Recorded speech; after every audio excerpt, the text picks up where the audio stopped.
મંગળમૂર્તિ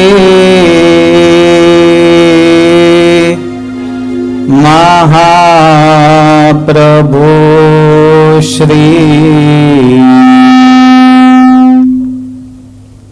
સહજાનંદ સુખરૂપ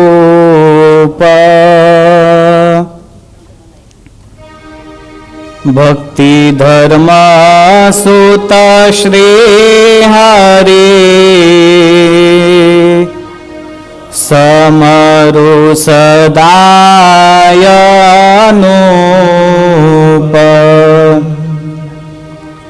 પરમ દયાળુ છો તમે શ્રી કૃષ્ણ સર્વાધીશ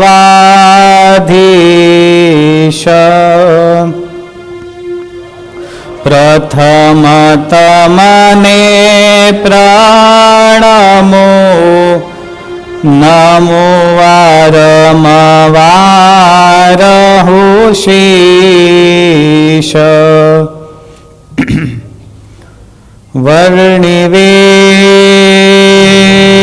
વર્ણિવેશ રમણીય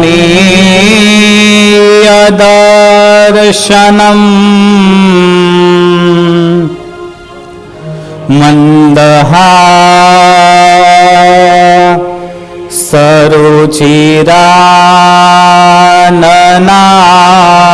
સરુચિરાનનાંબુજમ પૂજિતમ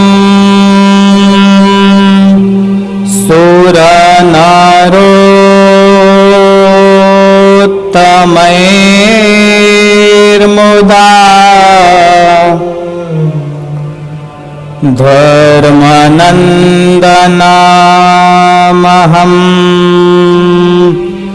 વિચિંતયે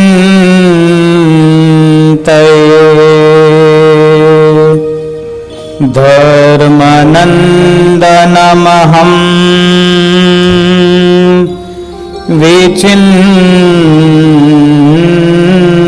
વિચિંતયે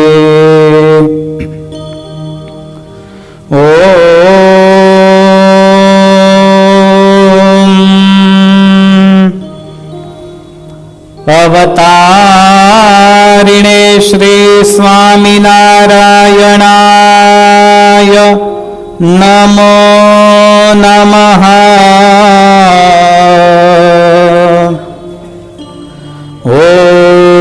ઓમ શ્રી હરિ કૃષ્ણાય નમો નમઃ ઓમ શ્રી પૂર્ણ પુરુષોત્તમાય નમો નમઃ ઓમ શ્રી સહજાનંદ સ્વામિને નમો નમઃ સ્વામિનારાયણ નામ ભજ મન સ્વામિનારાયણ નામ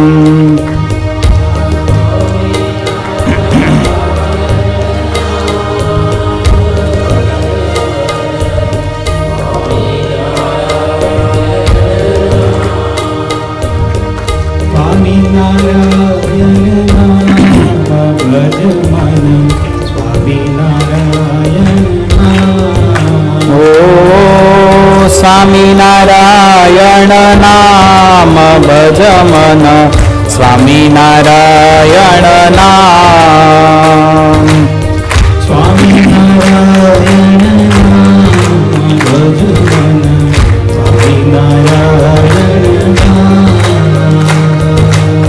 સ્વામિનારાયણ નામ ભજ મન સ્વામિનારાયણ નામ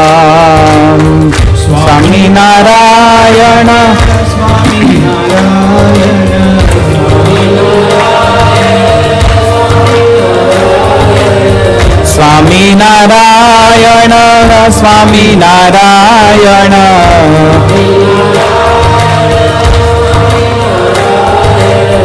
સ્વામી નારાયણ નામ ભજ મન સ્વામી નારાયણ નામ સ્વામી નારાયણ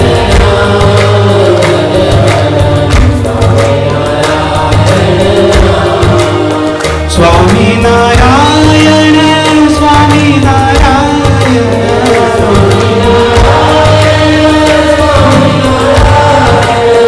સ્વામી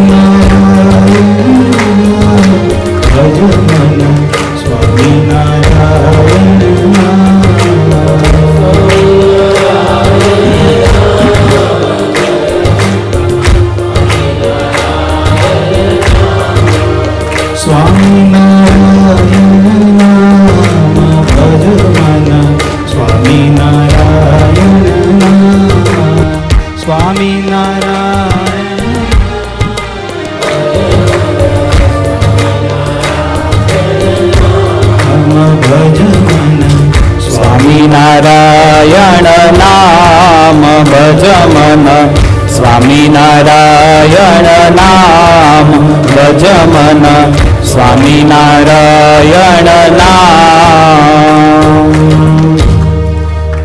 બોલો સ્વામિનારાયણ ભગવાન કી જય. શ્રી લક્ષ્મી નારાયણ દેવ કી જય. શ્રી હરિ કૃષ્ણ મહારાજ કી જય. શ્રી રાધા કૃષ્ણ દેવ કી જય. શ્રી રામચંદ્ર ભગવાન કી જય. શ્રી સિદ્ધેશ્વર મહાદેવ કી જય. શ્રી વિઘ્ન વિનાયક દેવ કી જય. શ્રી કષ્ટભંજન દેવ કી જય.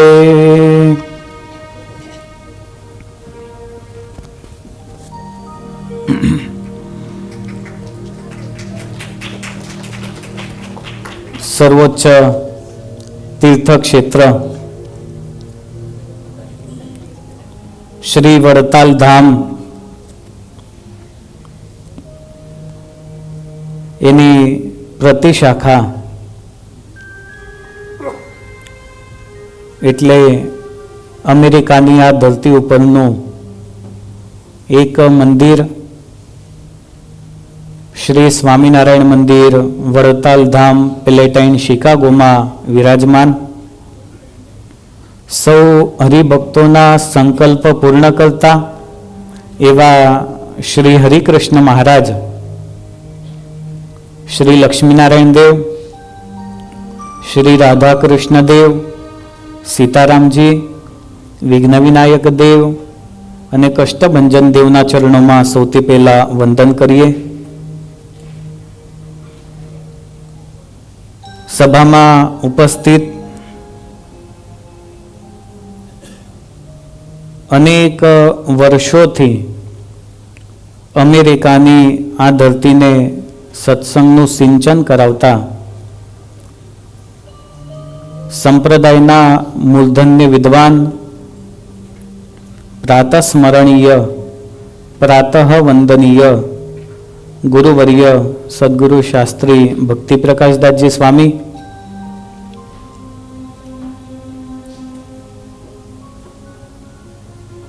મંદિરના પૂજારી, ભગવાનની ખૂબ સારી સેવા કરતા અને અનેક વર્ષોથી જેઓ અહીંયા રહ્યા, સત્સંગનું પોષણ કર્યું એવા સદગુરુ શાસ્ત્રી મુક્ત પ્રકાશદાસજી સ્વામી, પાર્ષદવર્ય દીપક ભગત અને આપ સૌ ભગવાનના લાડીલા હરિભક્તો સૌને જય સ્વામિનારાયણ. કાલે ઘનશ્યામ જન્મોત્સવમાં બહુ આનંદ કર્યો. કોના કોના પગ દુખ્યા નહોતા.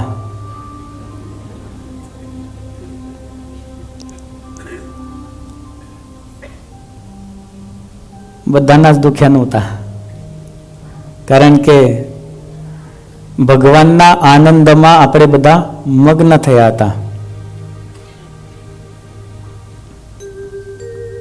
એવી સરસ મજાની દિવ્ય કથા અહીંયા પ્રવાહિત થઈ રહી છે.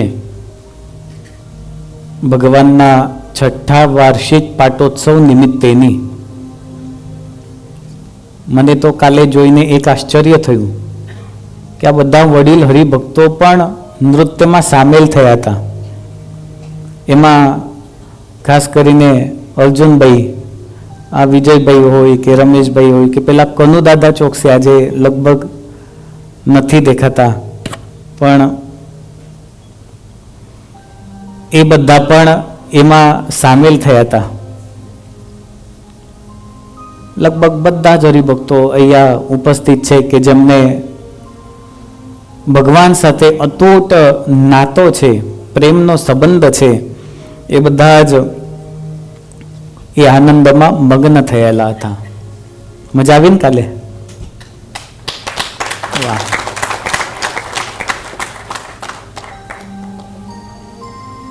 જ્યારે આવી ક્ષણ આવતી હોય ને ત્યારે એનો લાભ એ પૂરેપૂરો અવશ્ય લઈ લેવો જોઈએ.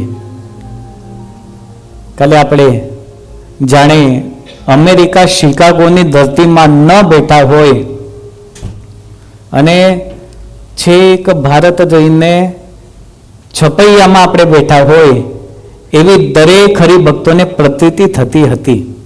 કેટલાક તો આવીને કાલે કહેતા હતા, અમારા સુભાષભાઈ છે, બહુ ભાવતી કથા સાંભળતા હોય. સુભાષભાઈ કાલે કહે કે સ્વામી છપૈયા જેવું વાતાવરણ કાલે નિર્માણ થયું હતું. આપણા નાના સુભાષભાઈ. તો આ એક ભાવ છે. ભગવાનની કથા સાંભળતા સાંભળતા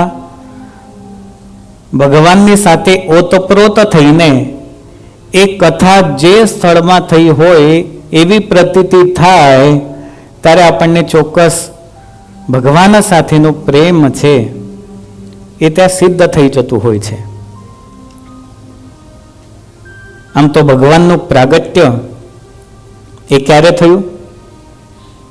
બોલો, તિથિ વાર કયો હતો? 1837. બરાબર છે. હવે સંવત કે ઈસવીસન? સંવત. સંવત 1837 પછી મહિનો કયો છે?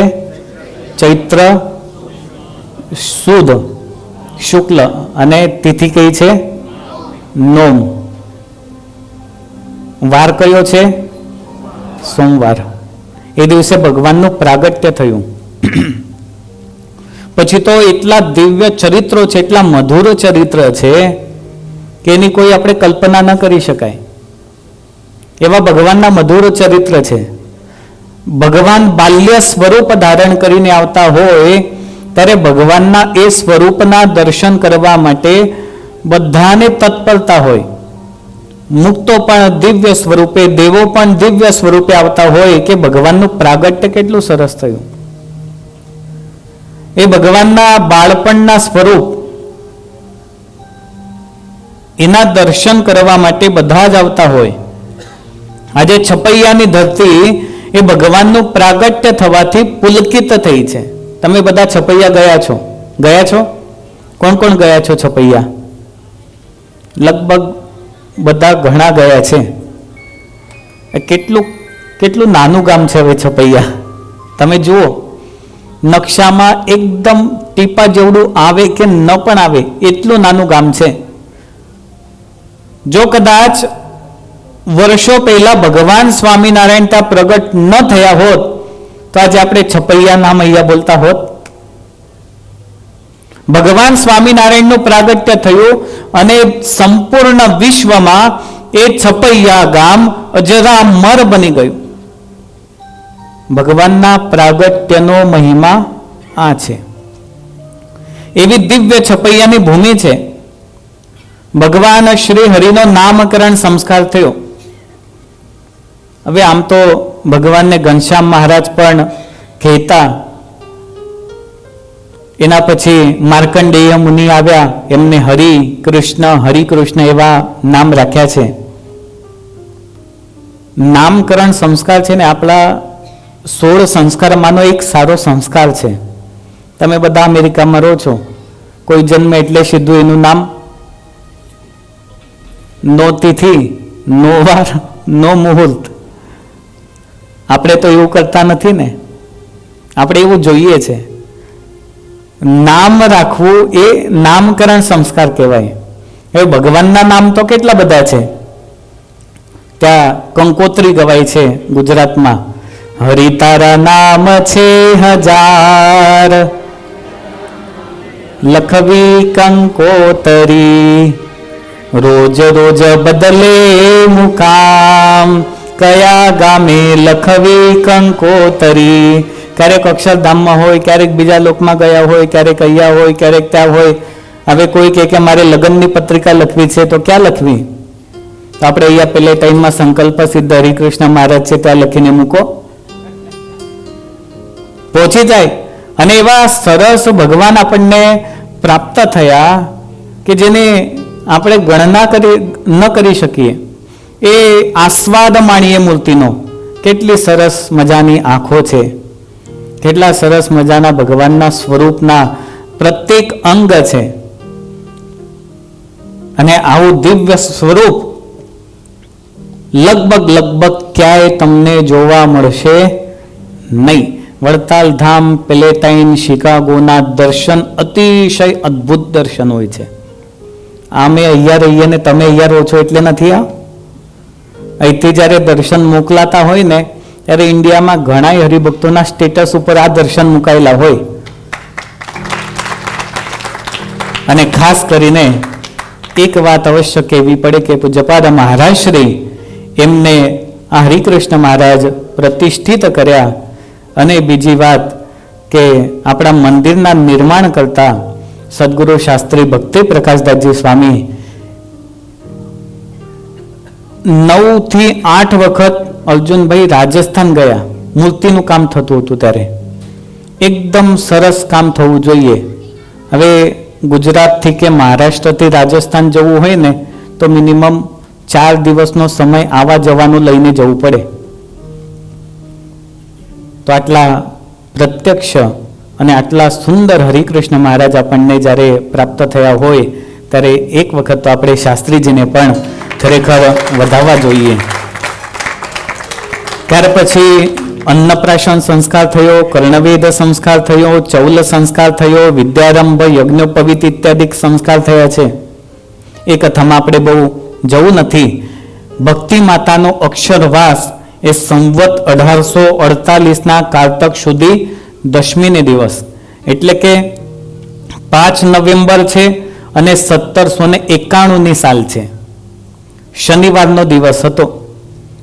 ધર્મપિતાનો અક્ષરવાસ થયો છે 6 મહિના પછી સંવત 1848 જેઠ વદ ચોથ તારીખ 8 જૂન 1792 શુક્રવારના દિવસે. 6 મહિનાનો ડિફરન્ટ બંનેમાં હતો. એના પછી ઘનશ્યામ મહારાજ એમને વિચાર કર્યો કે હવે ગૃહત્યાગ કર્યું. આમ તો ચૌલ સંસ્કાર થયો ને ત્યારે જ જતું રહેવું હતું નાની ઉંમરમાં, પણ વિચાર કર્યો કે માતા પિતાને ધામમાં મોકલું, એમની સેવા કરું અને પછી હું મારા કાર્યનો પ્રારંભ કરીશ. હવે ભગવાનની ઉંમર 11 વર્ષની થઈ છે. વિચાર કર્યો કે હવે માતા પણ નથી, હવે પિતા પણ નથી. સુવાસિની ભાભી છે, રામ પ્રતાપભાઈ છે, ઈચ્છારામજી છે, સંપૂર્ણ પરિવાર આનંદથી રહેતો હતો. અને સંવત 1849 અષાઢ સુદ દશમ તારીખ 29 જૂન 1792ની સાલ છે અને શુક્રવારના દિવસે પ્રાતઃકાળનો સમય થયો. જ્યારે ધર્મ પિતા ધામમાં ગયા એના બરાબર 21 દિવસ પછી ભગવાન શ્રી હરિએ ગૃહત્યાગ કરવાનો નિર્ધાર કરેલો છે. ઘણાય તો કોઈ ઘરમાં ધામમાં ગયું હોય ને તો વર્ષો ને વર્ષો સુધી શોકમાંથી નથી નીકળતા. જતા રહ્યા ગયા આયા એ જવાના જ છે. અહીંયા કોઈ શાશ્વત નથી. 21 દિવસના ટૂંકા ગાળામાં જ ગૃહત્યાગ કરવાનો નિશ્ચય કર્યો. હવે બાલ પ્રભુની ઉંમર 11 વર્ષ 3 માસ અને 1 દિવસ જેટલી થઈ હશે. 22મા દિવસનો પ્રાતઃ કાળ એ સમગ્ર વિશ્વને માટે એક અલૌકિક રાહ બતાવે એવો દિવસ એ દિવસે પ્રાતઃકાળ થવાનો હતો. બાલ પ્રભુએ વિચાર કર્યો કે સદ્ધર્મની સંસ્થાપના માટે એક મહત્વના કાર્યનો શુભારંભ કરવાનો છે. 21મા દિવસની રાત્રિ હતી. આ છેલ્લી રાત્રિ બાલ પ્રભુ ઘનશ્યામ આજે છપૈયામાં કાઢવાના છે. કેટલાય 11 વર્ષોનો સંબંધ, પ્રેમનો નાતો, સુવાસીની બાબી હોય, રામ પ્રતાપજી હોય, છપૈયા નિવાસી બધા હોય, એ બધાની સાથે લાગણીથી જોડાયેલા હતા. અને આ બધાને હવે પ્રભુ છોડીને જવાના હતા. પણ મહત્વનું કાર્ય જ્યારે કરવાનું હોય ત્યારે અવશ્ય ઘરનો ત્યાગ કરવો પડે. ભગવાન શ્રી કૃષ્ણ 11 વર્ષ સુધી ગોકુળમાં રહ્યા. એ ગોપીઓનો પ્રેમ, માં યશોદાનો પ્રેમ, એના સાથે અતૂટ બંધન બંધાઈ ગયેલું અને મથુરા ગયા. પછી પુનઃ ક્યારે ગોકુળમાં આવેલા નથી. પછી વૃંદાવનમાં પણ નથી આવ્યા. મથુરા ગયા એ ગયા. પ્રભુ શ્રી રામ રાજા બનવાના છે, ગાદી મળવાની છે. અને એ જ દિવસે પ્રાતઃ કાળમાં દશરથ મહારાજે કહ્યું કે બેટા, તારી માં કઈ એના કહેવાથી તને 14 વર્ષનો વનવાસ આપું છું. અને એક ક્ષણનો પણ વિચાર કર્યા સિવાય સીધા વનમાં નીકળી ગયા છે. જ્યારે જીવનમાં ત્યાગ અતિશય ઉચ્ચ કક્ષાનો હોય ત્યારે પ્રાપ્તિ પણ એટલી શ્રેષ્ઠ મળતી હોય છે. પણ ત્યાગ કરવો એ અત્યંત અનિવાર્ય છે. બાલ પ્રભુ ઘનશ્યામ આજે બરાબર સવારે કોઈને ખ્યાલ ના આવે એવી રીતે ઉઠ્યા છે. અષાઢ સુદ દશમનો પ્રાતઃકાળનો સમય. સૂર્યોદય થયેલો નથી, અંધકાર હજી ફેલાઈ રહ્યો છે. અને એવા શુભ દિવસે બધા જ જ્યારે ઘોર નિદ્રામાં સૂતા હતા, સુવાસીની ભાભી, રામ પ્રતાપજી, ઈચ્છારામજી, એ બધાને ઘનશ્યામ મહારાજે સૂતા દર્શન કર્યા છે કે ભાભી, તમને દુઃખ અવશ્ય થશે, પણ સદ્ધર્મની સંસ્થાપના માટે હવે મારે ઘરનો ત્યાગ કરવો પણ પડશે. બધાને પગે લાગ્યા. પછી વર્ણિનો વેશ ધારણ કર્યો છે. વનમાં જવું હોય તો સારા કપડાં ઓછા લીધા એટલા સારા, એટલે વર્ણિનો વેશ ધારણ કર્યો છે. એ વેશનું પણ શાસ્ત્રોમાં સરસ વર્ણન છે. એ કેવો વેશ હતો? કંઠી માળ કમંડળો વળી ધર્યો, સચ્છાસ્ત્રનો ગોટકો, શાલિગ્રામ તથા સુપાત્ર જમવા, પાસે ન પૈસોટકો, પાણી ગાળણ વસ્ત્ર કૌપિન તથા, બીજો બહિર્વાસ છે, કુવેથી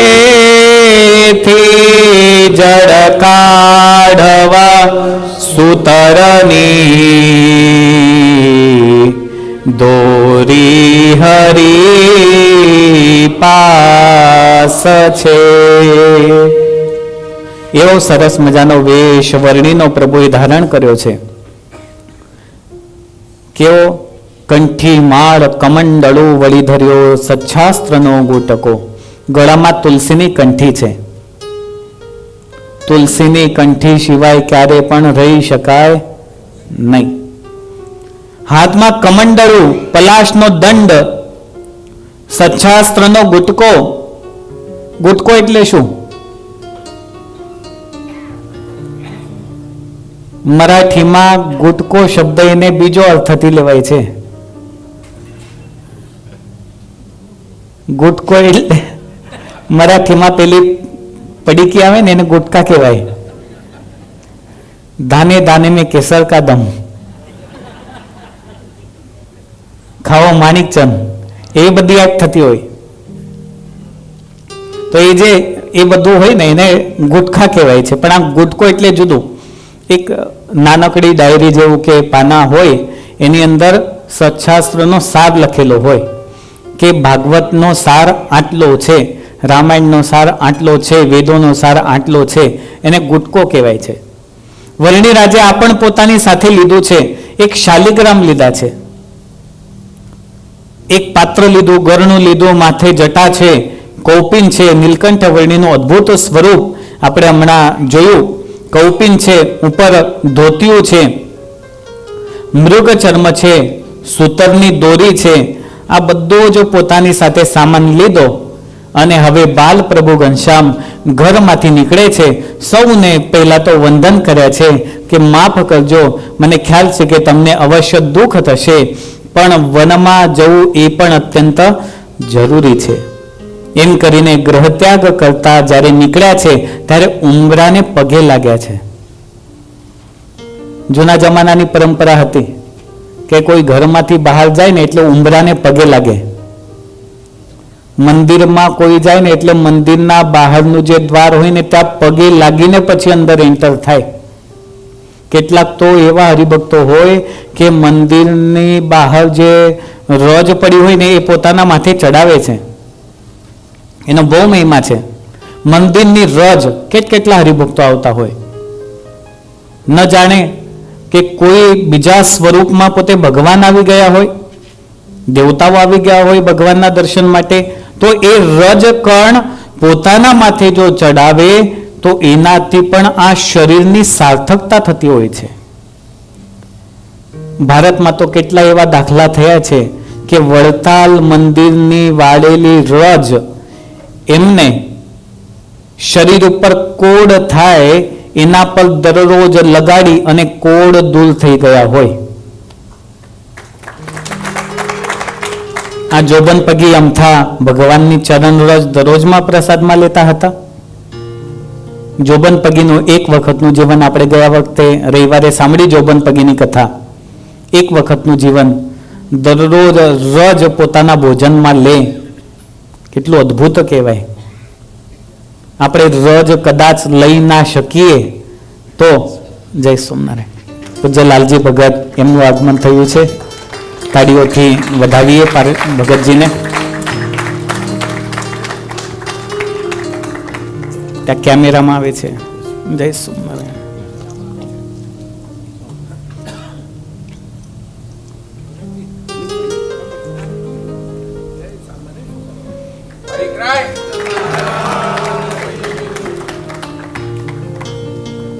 જય સોમનારાયણ.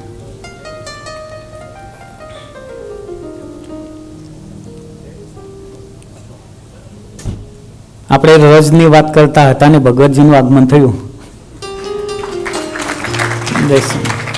વડતાલ ધામની રજ કેટલાક હરિભક્તો એ મંદિરને વાળતા હોય, પોતાના શરીર ઉપર કોઈ રોગાદિક આપતકાળ આવી પડ્યો હોય એના પર લગાડતા હોય તો એ બધું જ એનાથી મટી જતું હોય છે. આજે પાર્ષદવર્ય કાનજી ભગતજીને આપણે એ અવશ્ય યાદ કરીએ કે જ્ઞાનબાગની રજ. જ્ઞાનબાગમાં તમે બધા ગયા છો? જ્ઞાનબાગમાં સદગુરુ ગોપાળાનંદ સ્વામી અને સદગુરુ નિત્યાનંદ સ્વામી, આ બંને સંપ્રદાયના મહાન સંતો, એમનો અગ્નિ સંસ્કાર એ જગ્યાએ કરેલો છે. વ્યસન જેને હોય એને ત્યાંથી ભગતજી રજ આપતા હોય છે, બરાબર છે ને? ત્યાંથી અને એનાથી ઘણા એના જીવનમાંથી વ્યસન દૂર થઈ ગયા હોય એવા એ ભૂમિના પ્રતાપ છે.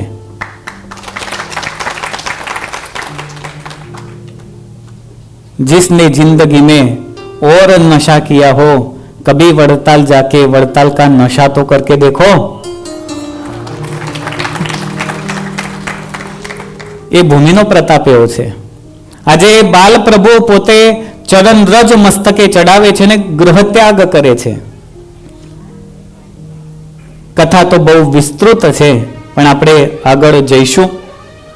કૌશિક દત્ત નામનો એક અસુર, એણે વિચાર કર્યો કે મારો ભાઈબંધ કાલી દત્ત હતો, એને મારનાર આ ઘનશ્યામ છે, આજે લગમાં આવ્યો છે, આને ઉઠાઈને સીધો નાખી દઉં સરયુના જળમાં. સરયુ નદીનું જળ કઈ જેવું તેવું નથી, બહુ પ્રવાહમાં વહેતું હોય છે, બહુ સ્પીડી છે. જ્યારે સરયુ નદીમાં કૌશિક દત્ત અસુરે પ્રભુને નાખ્યા છે, ત્યારે પ્રભુએ વિચાર કર્યો કે જેવી ભગવાનની ઈચ્છા, એમ કરીને પ્રભુ પોતે પાણીમાં તણાતા જાય છે. હવે જો પ્રભુ ચાલતા ચાલતા ગયા હોત તો કદાચિત સૂર્યોદય થાત, અને સૂર્યોદય થયા પછી કોઈને કોઈ એમને શોધવા માટે નીકળ્યા હોત તો પ્રભુ હાથમાં આવી જાત. પણ આ બધું પ્રભુની લીલા છે. એ અસુર આવ્યો અને એના માધ્યમથી પ્રભુ પણ એ સરયુના જળમાં તણાતા તણાતા 12 ગાંવ છેટે સુધી તણાઈ ગયા છે. 12 ગાંવ એટલે મિનિમમ 2 ગામ વચ્ચેનું ડિસ્ટન્સ એ 4 કિલોમીટર હોય છે જનરલી. તો 30 થી 36 કિલોમીટર સુધી તણાઈ ગયા. હવે એટલા દૂર સુધી તો કોઈ જઈ શકે નહીં. આજની જેમ સીધી ગાડી લીધી ને નીકળે એવું તો એ સમય નહોતો કે ચાલો દૂર રહીએ છીએ અને ત્યાંથી મર્સિડીઝ લઈને સીધા મંદિરે ફટફટ ફટફટ પહોંચી ગયા. એ સમય જુદો હતો. 12 ગાંવ સુધી પ્રભુ તણાઈ ગયા. હવે પોતાની પાસે માત્ર શાલિગ્રામ, એક વસ્ત્ર અને એક ગુટકો ઇત્યાદિક જ રહ્યું છે. અયોધ્યામાં પ્રાતઃકાળનો સૂર્યોદય થયો. આ બાજુ તો પ્રભુ તણાતા તણાતા અનેક ગામો દૂર નીકળી ગયા, અને સવારે ઉઠતાની સાથે જ સુવાસિની ભાભીએ સાદ દીધો છે, ઘનશ્યામ જાગો. પણ જાગે છે ના, કોઈ અવાજ ના આવ્યો. ઊભા થઈને જોયું છે તો કોઈ પણ ત્યાં હતું નહીં. વિચાર કર્યો કે આજે કદાચ વહેલા ઉઠી ગયા હોય, સરયુ કિનારે પહોંચી ગયા હશે. રામ પ્રતાપભાઈને કહ્યું કે તમે જુઓ ઘનશ્યામ ક્યાં છે, દેખાતા નથી, ક્યારના આવ્યા નથી. દરરોજ જે જે જગ્યાએ પ્રભુ જતા હતા એ પ્રત્યેક જગ્યાએ જઈને આજે જોયું છે, ક્યાંય પણ બાળ પ્રભુ ઘનશ્યામ દેખાયા નથી. ઘણો સમય પસાર થઈ ગયો. બધા મિત્રો ભેગા થઈ ગયા છે. સંપૂર્ણ છપૈયા ગામના બધા જ ગ્રામવાસીઓ ભેગા થયા છે. અયોધ્યામાં બધા હતા એ બધા ભેગા થઈ ગયા.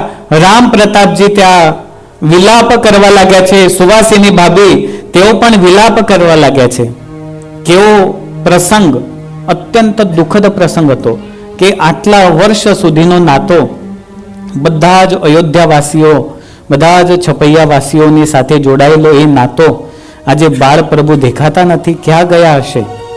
રામ પ્રતાપજી એમનો વિલાપ, એનું વર્ણન એ હરિલીલામૃત ગ્રંથમાં કરેલું છે. અરર ભાઈ રે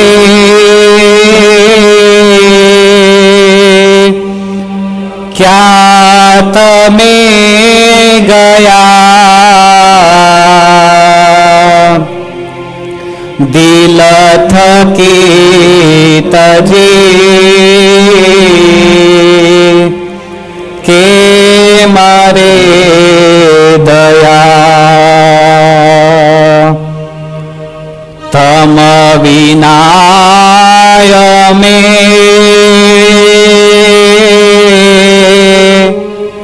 કેમ જીવશું,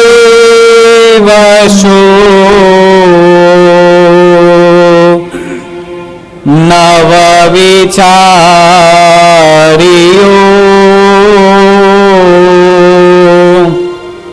તે તમે કશું. અરર ભાઈ રે તમે ક્યાં ગયા, દિલ થકી કેમ તજી રે દયા. સૌના આંખોમાં અશ્રુ છે. સૌ દુઃખી થઈને કહે છે, અરે ભાઈ તમે ક્યાં ગયા, ક્યાં ગયા? તમ વિના અમે કેમ જીવશું, તમારા સિવાય અમારું જીવન શક્ય નથી. આ શરીરમાં પ્રાણ એ તમે હતા એટલે હતા. તમે ક્યાં ગયા છો? પાછા આવો. આ શરીરને આંખોની એક આસ હંમેશા રહે છે કે પ્રભુ તમારા દર્શન ના થાય ને ત્યાં સુધી અમને સુખ પ્રાપ્ત થતું નથી. હે પ્રભુ, તમને હાથનો સ્પર્શ ના કરીએ ત્યાં સુધી અમને સુખ પ્રાપ્ત થતું નથી. હે પ્રભુ, જ્યાં સુધી તમને જમાડીએ નહીં ત્યાં સુધી અમારા મોઢામાં કોળીઓ પણ જતો નથી. તમે ક્યાં છો? પાછા આવી જાઓ. અધવ ચેતજા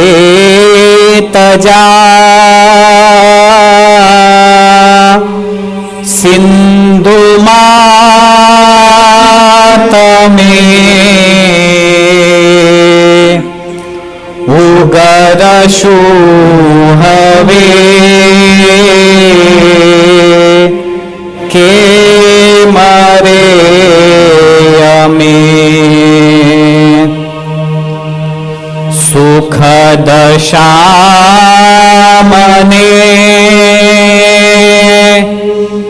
ક્યાં હવે મળો વિરહ આગની જાળમાં બળો. હે પ્રભુ, તમારા વિયોગમાં અમે વિરહની આગમાં બળીએ છીએ. એક એક ક્ષણ તમારી સાથે રહ્યા એ પ્રત્યેક ક્ષણ અમને યાદ આવે છે. કદાચિત રામ પ્રતાપભાઈ તેઓનો વિલાપ એ હરિલીલામૃતમાં વર્ણન કર્યો એના કરતા પણ સુવાસિની ભાભીનો વિલાપ એ અત્યંત હૃદયદ્રાવક છે. પ્રેમનો નાતો હતો.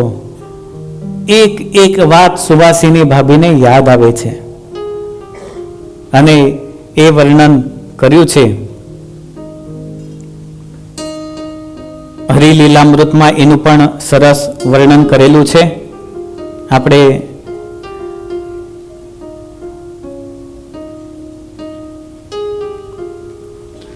અમને તજી તમે ક્યાં ગયા પ્રાણ પ્યારા રે,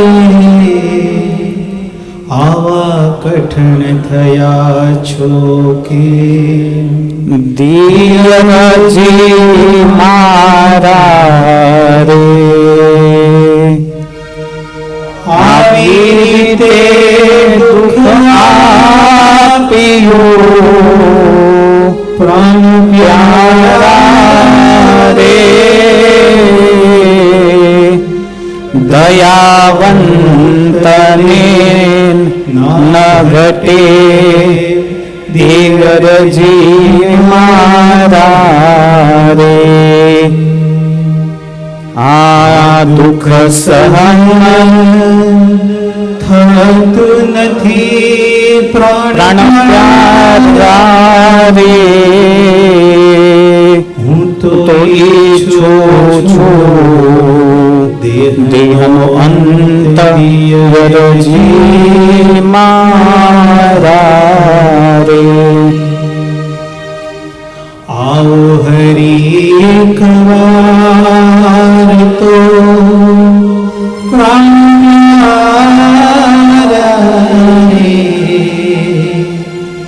જાજી બોલાવો વિહરની જા દિયરજી મારા રે. એક પણ ક્ષણ એવી નહોતી સુવાસીને ભાભીના જીવનની કે બાલ પ્રભુને વહાલ ના કર્યું હોય. હું તો ઈચ્છું છું દેહનો અંત.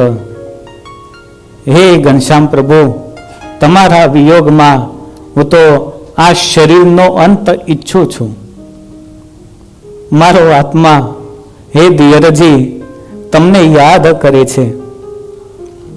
તમે હતા અત્યારે ઘરમાં કેટલો આનંદ હતો. હે ઘનશ્યામ, તમારું પ્રત્યેક કાર્ય એ અમને સુખદ હતું, તમારી પ્રત્યેક લીલા એ અમને આનંદ ઉપજાવનારી હતી.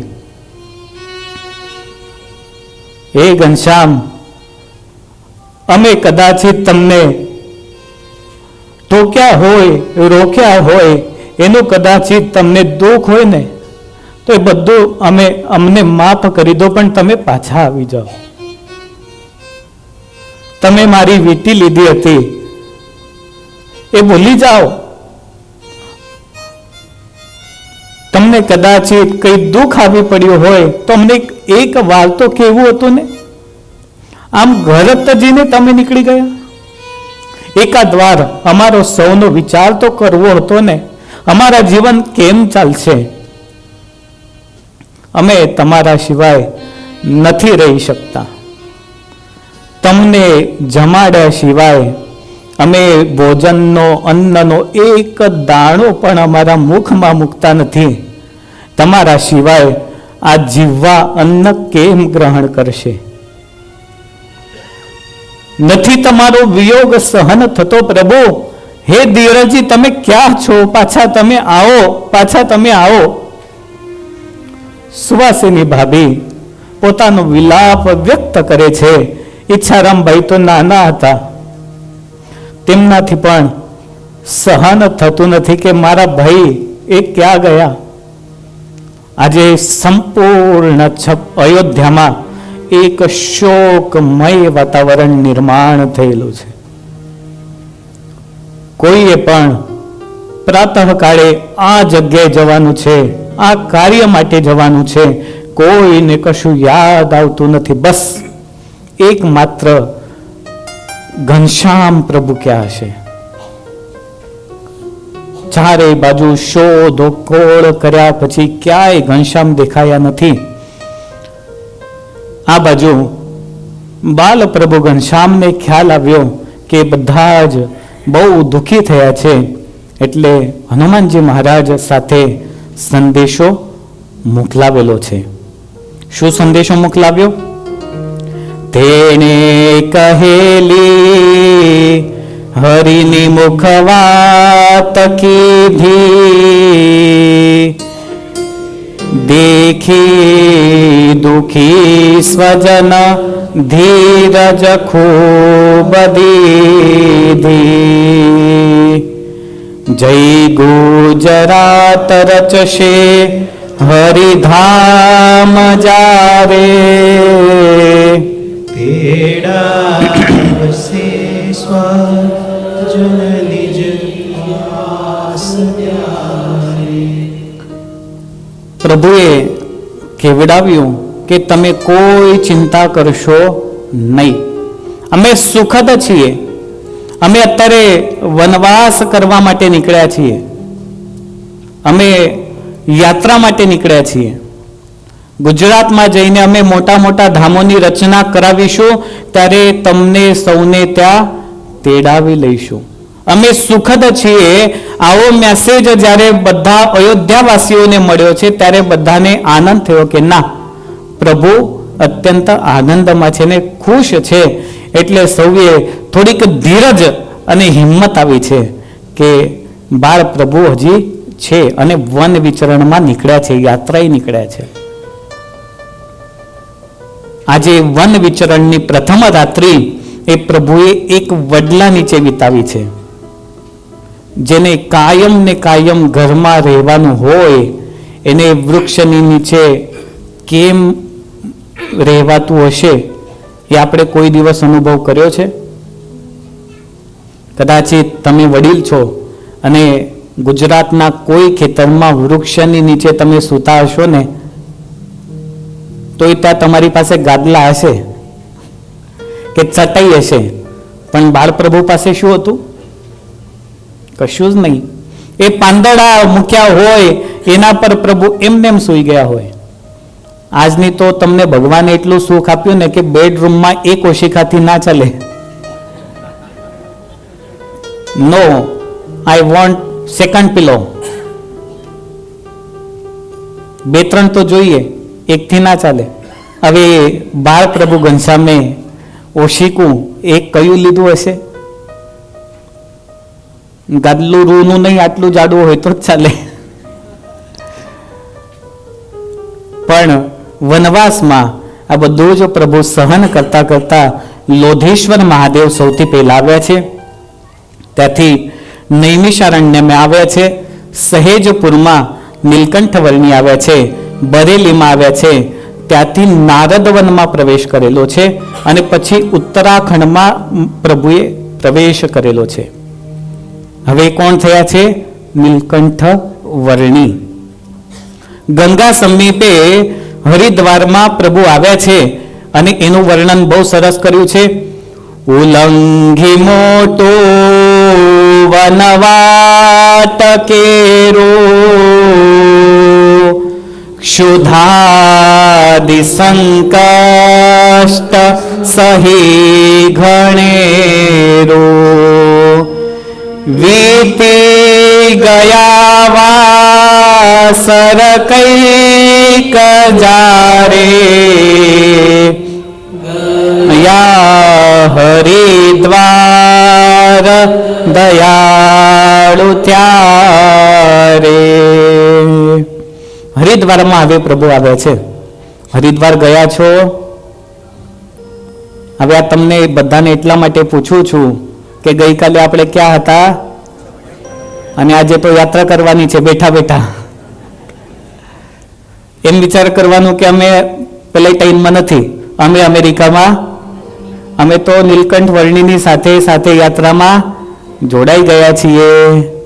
હરિદ્વારમાં ગંગાના સમીપે હવે વર્ણિરાજ આવ્યા છે. ત્યાં અનેક પવિત્ર તીર્થ ક્ષેત્રો છે. હરિદ્વાર શું કામ કહેવાય? કે જ્યાંથી ભગવાનના દ્વારનો પ્રારંભ થાય એને કહેવાય હરિદ્વાર. તમે જુઓ તો ચારધામ ઉપર તમે હરિદ્વાર જાઓ ને તો ઉપર પ્રવેશ મળે, બાકી બીજે ક્યાંયથી કોઈ રસ્તો. એક વખત મેં એવું કીધું ને કે હરિદ્વારથી જ જવાય છે, તો કોઈ એક ભાઈ કે અમે હેલિકોપ્ટરમાં જઈને આવ્યા. એટલે ભાઈ પણ હેલિકોપ્ટર, અરે હરિદ્વારથી તમે દેહરાદૂન જાઓ ને તો જ હેલિકોપ્ટર મળે, બાકી મળતું નથી. કદાચિત ફ્લાય થઈને જાય તો હરિદ્વાર નીચે આવે તો જ તમે ઉપર જઈ શકો, એટલે હરિદ્વાર કહેવાય છે. ત્યાંથી વર્ણિરાજ પછી ઉપર ઋષિકેશમાં આવ્યા છે. હવે ધીમે ધીમે ધીમે ધીમે પ્રભુ હિમાલય પર્વતનો પ્રારંભ કરે છે. ત્યાં ઋષિકેશમાં તમે ગયા હશો, ગયા છો કોઈ? અર્જુનભાઈ, સુભાષભાઈ બધા લગભગ ભગત ગયા છે, ઘણા બધા ગયા છે. હમણાં 4 વર્ષ પહેલા સદગુરુ શાસ્ત્રી ભક્તિ પ્રકાશદાસજી એમની ત્યાં સરસ મજાની કથા હતી બદ્રીનાથમાં, અને ત્યારે લગભગ હરિભક્તો એ કથામાં જોડાયા હતા. હવે લક્ષ્મણ ઝૂલા પાસે, લક્ષ્મણ ઝૂલા ગયા છો ને? એ લક્ષ્મણ ઝૂલા પાસે એક સરસ મજાનું મંદિર છે લક્ષ્મણજીનું, પ્રાચીન 3000 વર્ષો જૂનું મંદિર કહેવાય છે. એ જગ્યાએ વર્ણિરાજ આવ્યા છે અને પછી ત્યાં લક્ષ્મણજીની પૂજા કરેલી છે. પછી ત્યાંથી વર્ણિરાજ ઋષિકેશથી ઉપર ગયા અને શ્રીપુર ક્ષેત્રમાં આવ્યા છે. શ્રીપુર એટલે ગઢવાલ કહેવાય છે. ગઢવાલનું એક મુખ્ય શહેર શ્રીનગર કહેવાય. ઉપર તમે જેમ જેમ જાઓ ને એમ સામાન ઓછો મળતો થાય, એટલે ઉપરવાળાને નીચે સામાન લેવા હોય ને તો શ્રીનગર આવે, અને શ્રીપુર એટલે શ્રીનગર. એ શ્રીપુર વાળા પાછા સામાન નીચેથી લાવે ઋષિકેશથી, ઋષિકેશ વાળા લાવે હરિદ્વારથી, હરિદ્વાર વાળા લાવે દિલ્હીથી. કોણ બોલ્યું દિલ્હી? ના ના, બરાબર છે ભરતભાઈ, તો સાચી વાત છે. તો શ્રીપુર એ ત્યાંનું એક મહત્વનું નગર છે. ત્યાં અલકનંદા નદી એ ધનુષના આકારે વહે છે. ધનુષ કેવા આકારનું હોય? આમ રાઉન્ડ ના હોય, પણ એને આમ શેપ હોય, પાછો આમ હોય, આમ ધનુષના આકારે ત્યાં અલકનંદા નદી વહે છે. અને અનેક હિંસક પ્રાણીઓ ત્યાં રહેતા હતા. હવે પ્રભુ શ્રીપુર ક્ષેત્રમાં આવ્યા, નીલકંઠ વર્ણી, અને વિચાર કર્યો કે આજે રાત્રિવાસો આ નગરમાં કરી લઉં. એક સરસ મજાનું વૃક્ષ છે, એની નીચે ઓટો હતો. પ્રભુએ વિચાર કર્યો કે આના પર બેસીને ધ્યાનમગ્ન થઈને આજે રાત્રિ હું પૂર્ણ કરીશ. બાજુમાં એક મઠ છે. એ મઠાધિપતિ એમને જોયું કે આટલા તેજસ્વી, આટલા બાળ સ્વરૂપના વર્ણી કોણ હશે? એટલે સાંજનો સમય હતો, ઢળતો સૂર્ય હતો. વર્ણિરાજ પાસે આવ્યા, અનેક પ્રશ્નો પૂછ્યા. ક્યાંથી આવ્યા, શું કામ આવ્યા? તો અમે યાત્રાએ નીકળ્યા છીએ. તો રાત્રિવાસો ક્યાં કરવાના છો? વર્ણિરાજ કહે છે અહીંયા. પેલા કહે છે અહીંયા રોકાઈ શકાય નહીં. એમને શું કહ્યું? મહાતજી તે મઠમાં રહે છે, તે આવીને શ્રી હરિને કહે છે, હે બ્રહ્મચારી મઠમાં હે આવો, ખાતો તમે ગામ વિશે સધાવો. એ महंतजी कहे छे, अरे वर्णिराज तुम तो बहुत छोटे हो, आ जाओ मठ में निवास करो. यहाँ पे तो हिंसक प्राणी आते हैं, कोई नर बक्षी सिंह ત્યાં આવે છે એવું કહ્યું છે, માટે તમે મઠમાં આવી જાઓ. વર્ણિરાજ કહે છે નહીં, અમે તો અહીંયા જ નિવાસ કરીને રહીશું, અમને મઠમાં આવવું નથી. પેલા મહંતજી કહે છે મઠમાં જો ના આવવું હોય તો તમે ગામમાં જઈને રોકાઈ જાઓ, પણ આ જગ્યાએ રોકાવું તમારા માટે સેફ નથી.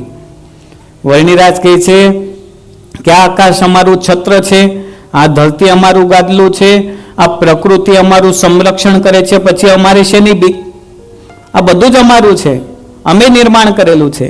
આ પ્રમાણે મૃગ ચર્મ પાથરીને વર્ણિરાજ એના પર વિરાજમાન થઈ ગયા છે. પોતાની આંખો બંધ કરી ધ્યાનસ્થ થયા છે.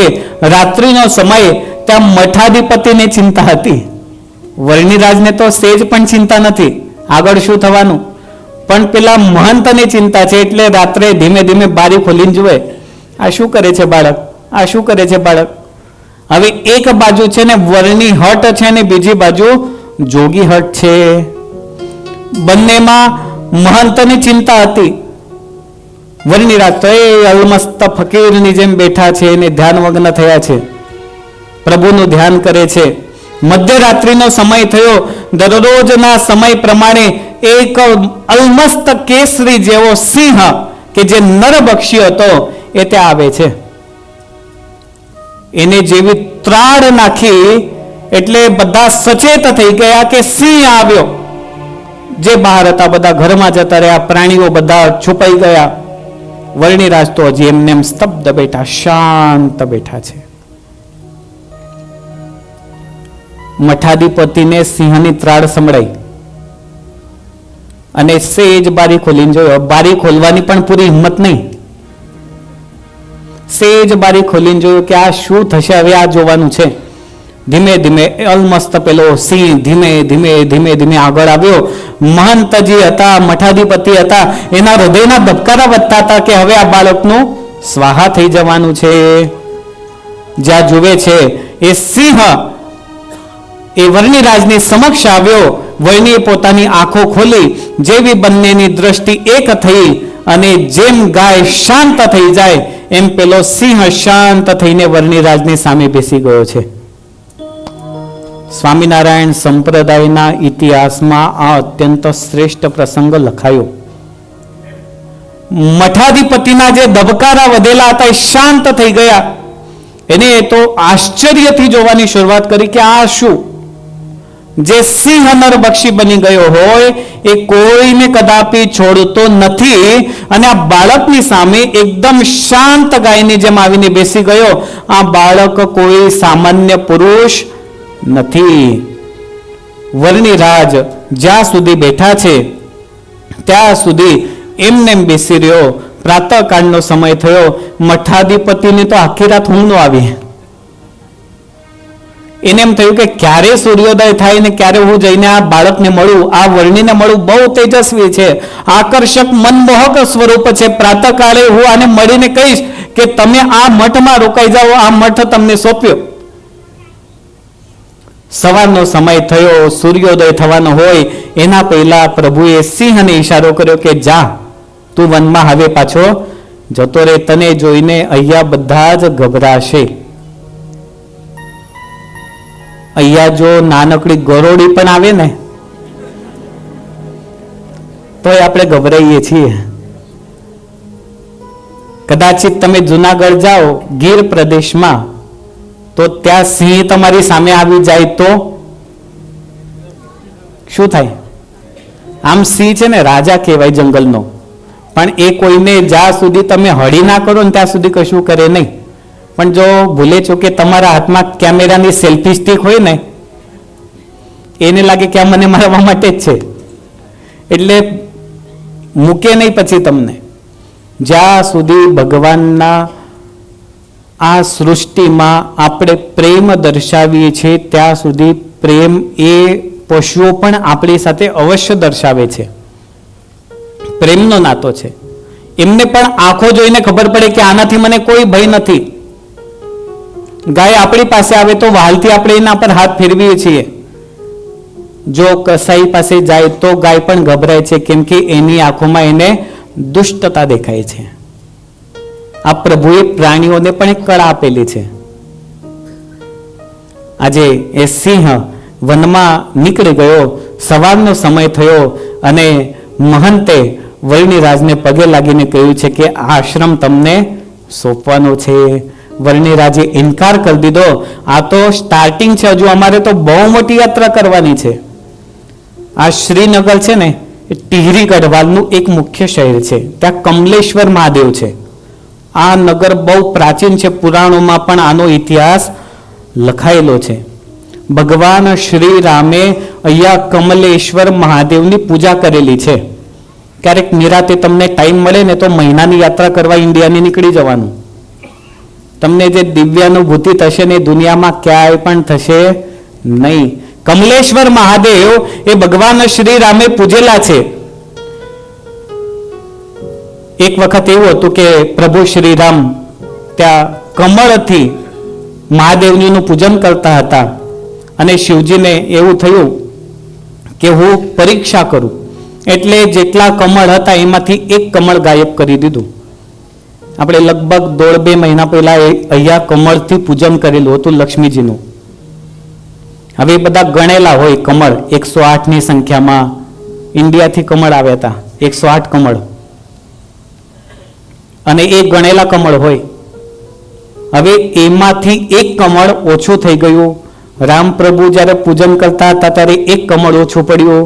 એટલે પ્રભુ તો અંતર્યામી હતા, એમને વિચાર કર્યો કે આ તો પરીક્ષા લે છે મારી, એટલે પોતાનું એક નેત્ર કાઢીને એને કમળ સ્વરૂપ બનાવીને પછી અર્પણ કર્યું.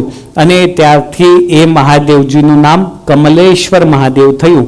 એવું મહાન પ્રસાદીભૂત એ સ્થાન છે શ્રીપુર. પછી ત્યાંથી આ તો વન વિચરણની કથા છે ને, બહુ દિવ્ય ને બહુ વિસ્તૃત થાય એવી છે, પણ આપણને સમય બાંધી રાખે છે. પછી ત્યાંથી વર્ણિરાજ ગુપ્ત કાશીમાં આવેલા છે. ગૃહત્યાગ કર્યાના 3 મહિના પછી. હવે અયોધ્યાથી તમે શ્રીપુર કે શ્રીનગર તમે જુઓ, ગુપ્ત કાશી જુઓ, તો એનું ડિસ્ટન્સ કેટલું હશે? અયોધ્યાથી તમે નીકળો તો લગભગ 700 થી 800 કિલોમીટર જેવું થાય. આટલું ડિસ્ટન્સ 3 મહિનામાં પ્રભુએ કાપ્યું અને પછી ત્યાં પ્રભુ યાત્રા કરતા કરતા ગુપ્ત કાશીમાં આવેલા છે. ગુપ્ત કાશી એનો મહિમા પણ બહુ છે. કેદારનાથમાં મહાદેવજી ના હોય ત્યારે ગુપ્ત કાશીમાં હોય છે, અને ગુપ્ત કાશીમાં કાયમ કેદારનાથ મહાદેવજીનું વાસ્તવ્ય હોય છે. ત્યાંથી ગુપ્ત પ્રયાગમાં આવ્યા. ત્યાંથી ત્રિયુગી નારાયણમાં વર્ણિરાજ આવ્યા છે. આ ત્રિયુગી નારાયણ એટલે શું? કે જે જગ્યાએ શિવજી અને પાર્વતીજી આ બંનેના લગ્ન થયા હતા એને કહેવાય ત્રિયુગી નારાયણ. ક્યારેક તમે કેદારનાથની યાત્રાએ જાઓ ને તો એ યાત્રાની નીચે જ્યારે તમે પ્રારંભ કરો ત્યારે આ ત્રિયુગી નારાયણ આવે છે. એ જગ્યાએ ભવ્યથી ભવ્ય શિવજીના અને પાર્વતીજીના લગ્ન થયા હતા એવું મહાન પ્રસાદીભૂત એ સ્થળ છે. અને બહુ દિવ્યતા તમને ત્યાં પ્રાપ્ત થાય. લગભગ બહુ ઓછા લોકો ત્યાં જતા હોય, કારણ કે કેદારનાથમાં 14 કિલોમીટર ટ્રેકિંગ કરીને આવેલા હોય પછી હાવ થાકી ગયા હોય. અમે લાસ્ટ યર મુંબઈથી આયોજન કરેલું યાત્રાનું, એટલે નક્કી કર્યું કે રિટર્નમાં જશું, પણ રિટર્નમાં શેના જવાય, કેમ કે થાકી ગયા હોય. એટલે ત્રિયુગી નારાયણ એ બહુ સરસ મજાનું સ્થળ છે. ત્યાંથી પ્રભુ ગૌરીકુંડમાં આવેલા છે.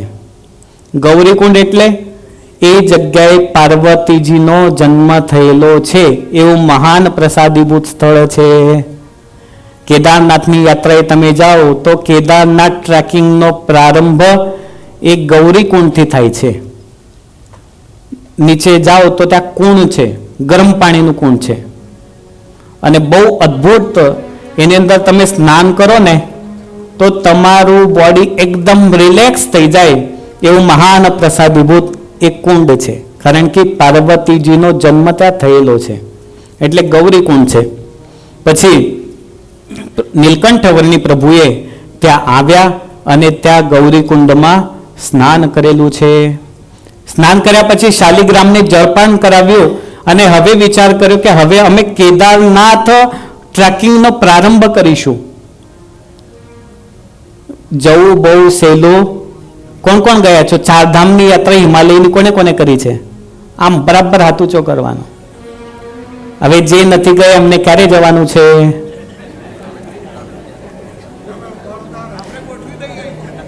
ચાલો, કોને કોને આવું છે 4 ધામ? હાથ ઊંચો કરો. જે આવ્યા હોય ને ફરી વખત આવવાનું. હો, કેમ ઓછા હાથ ઊંચા થયા? અર્જુનભાઈ, જગદીશ દાદા, મને જેટલાના નામ ખ્યાલ છે એટલા. ભગત, તમારે આવવાનું. હો, હાથ ઊંચો કરવાનું. વિનોદભાઈ આ બાજુ. વિજયભાઈ તમારે આવવાનું. રમેશભાઈ, બધાએ આવવાનું છે, અને બહેનોમાં પણ બધાને આવવાનું. બહુ અદ્ભુત યાત્રા. અરે વર્ણિરાજ જો આવી યાત્રા કરતા હોય તો આપણે ના કરી શકીએ? હવે વર્ણિરાજ જ્યારે કેદાર આ હિમાલયમાંની છે ને, એક વિશેષતા છે, તમને કહી દઉં. હિમાલયમાં જ્યારે જઈએ ને ત્યારે લગભગ યાત્રામાં 3 થેલા હરિભક્તો ના હોય. તો કે આ જેકેટ જોઈએ, પાછું મેચિંગ જેકેટ જોઈએ ને. હવે વર્ણિરાજ તો એમને એમ ગયા હતા, પાછા ચપ્પલો ને બૂટ ને બધું કેટલું મેચિંગ થતું હોય છે. અને ખાખરા તો ભૂલાય જ નહીં, ફાફડા તો ભૂલાય જ નહીં, છૂંદો ભૂલાય નહીં. પણ તમે જો આવતા હો ને તો આ બધી વ્યવસ્થા આપણે કરીશું. બોલો, રેડી છો?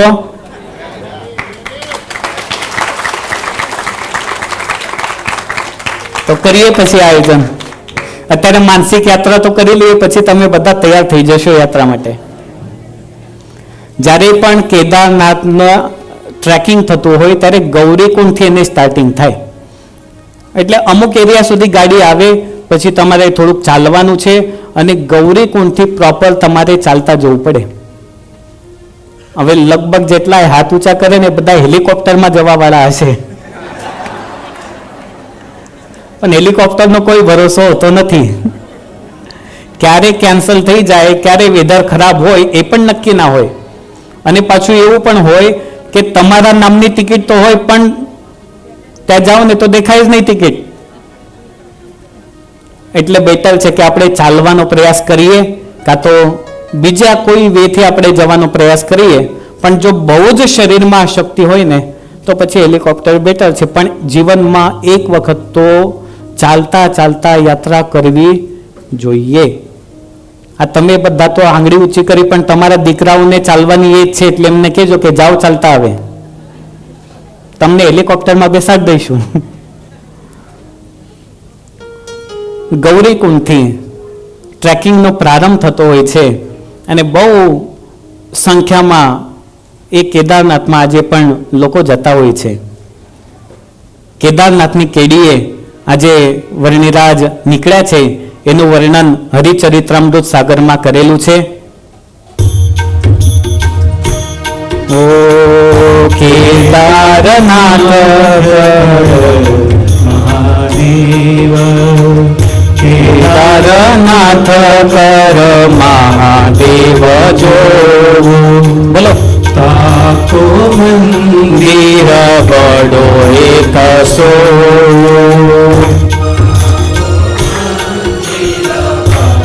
એકસો તાકો મંદિર બડું એકસો કો મંદિર બડો એકસો ત્યાં રહે હરી ઈચ્છા તારી તિહાર હે હરે ઈચ્છા તાહી રહે હરી ઈચ્છા તારી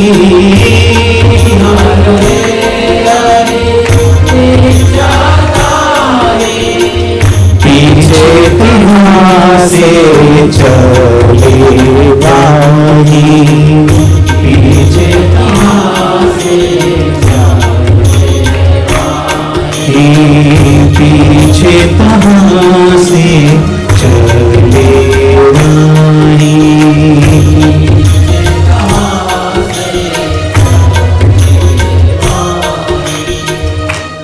કેદારનાથ કરમ મહાદેવ જોવું. વરણીરાજે વિચાર કર્યો કે હું કેદારનાથના દર્શન કરવા માટે જઈશ. આજે તમે જાઓ તો બહુ સરસ મજાની વ્યવસ્થા છે ચાલવા માટે. સિમેન્ટના રસ્તાઓ બની ગયા છે. તમને વિચાર થાય તમારું મગજ કામ કરતું બંધ થઈ જાય. અહીંયા સિમેન્ટના રસ્તા કેમ બનાવ્યા છે? ચાલતા ચાલતા પાણીની બોટલ લઈ જવી અઘરી પડે એવી જગ્યાએ આજે ખૂબ સરસ મજાનું આટલું મોટું ભવ્ય વિશાળ મંદિર કેદારનાથનું તમે જુઓ. કેટલું તમે દિવ્યાનુભૂતિ તમને પ્રાપ્ત થશે. એક વખત અવશ્ય ત્યાં જવું જોઈએ. 8 દિવસ સુધી વર્ણિરાજ કેદારનાથમાં રોકાયા છે. વર્ણિરાજ જ્યારે ગયા ત્યારે કેડી કેવી હશે, રસ્તો કેવો હશે? એમની પાસે કોઈ મેપ હતો? આજે તો ગૂગલ મેપમાં મૂકી દઈએ કે આ જગ્યાએ જવાનું છે એટલે એ જ આપણને ડિરેક્શન આપે, પણ નો મેપ.